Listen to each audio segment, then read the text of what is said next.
Skyrim's Rule, An Outsider's View by Abdul Mujib Ababni.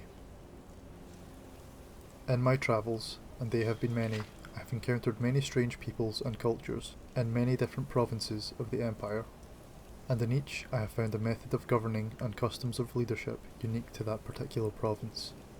In Black Marsh, for example, the Argonian king relies upon his shadow-scale assassins to eliminate threats secretly, without the common knowledge of his people.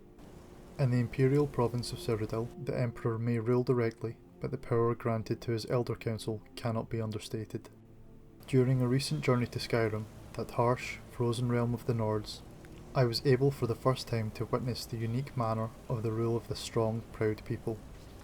It would appear that the entire province of Skyrim is separated into territories known as holds, and each hold finds its seat of power in one of the great ancient cities.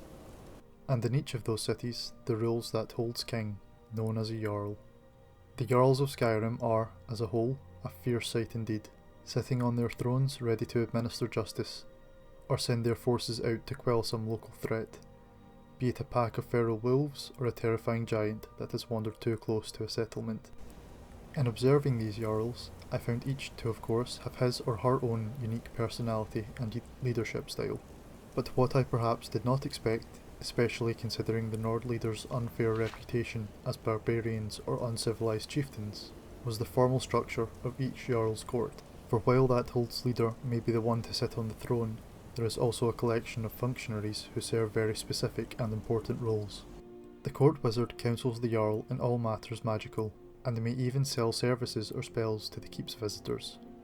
The steward is the Jarl's primary advisor and generally takes care of the more mundane aspects of running the keep, the city, or even the hold, depending on the situation. And woe is the fool who defies the housecarl, a personal bodyguard who rarely leaves the Jarl's side, and is pledged to sacrifice his or her own life to save that of their honoured leader, if ever the need should arrive. But as mighty and influential as each individual Jarl is, Skyrim's true power comes from the strength of its High King. The High King is ruler above all, and is always one of the Jarls, selected by a body called the Moot, a specially convened council of all the Jarls who meet with the express purpose of choosing Skyrim's High King. Or so it is, in theory. The reality, however, is that the High King swears fealty to the Emperor, and as Solitude is the city most directly influenced by imperial culture and politics, the Jarl of Solitude has served as High King for generations. The Moot, therefore, is more formality and theatre than anything else. But as I prepared to leave Skyrim, I could feel a change in the air. Since the trepidation of some of the good Nord people.